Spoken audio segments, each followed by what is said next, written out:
Hello guys! Today, meron akong bisita. Ang aking best friend since high school sa Iloilo. At ngayon nga, nasa Caloocan na sila nakatira kasama ang pamilya niya.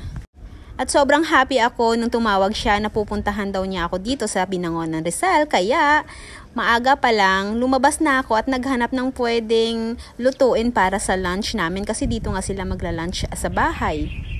At since sa tapat ko lang naman ang palengke or ang talipapa, bumili na ako ng pangpakbet dito at yung isdang pipirituhin, yung tilapia.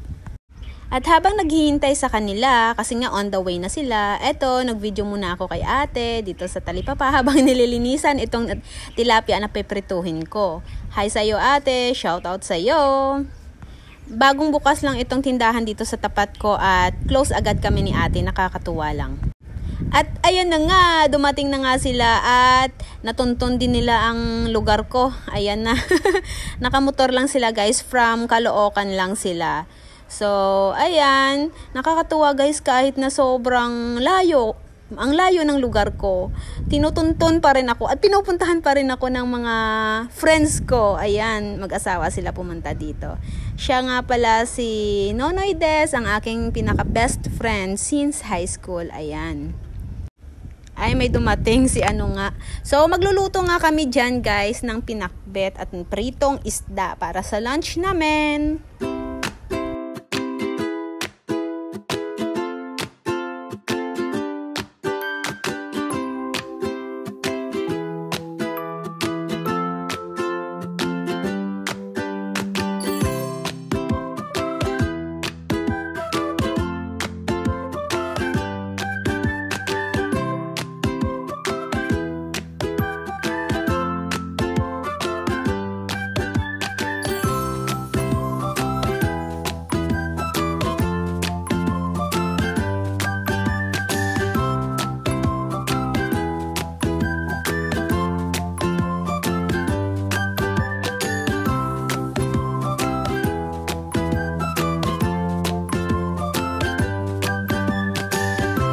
So, ayan na nga guys, at naluto ng pakbet natin. Masarap po yan. Galing Iloilo pa ang ginamos or ang bagoong na sinahog natin dyan.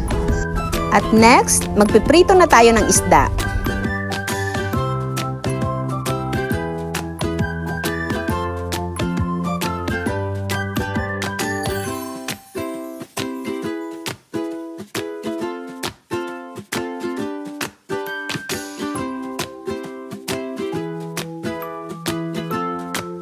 So habang piniprito ni ano nga ang isda, tinulungan ako ni Nonoy. Nonoy ang tawag ko sa kanya, sa best friend ko guys. Ayan, tinulungan niya ako sa pagtuhog ng ihaw-ihaw at eto na nga, naprito na ang ating isda. So ready na for lunch. Ayan po ang simpleng ulam namin para sa lunch. At masaya kaming nagsalo-salo dito. Kain po!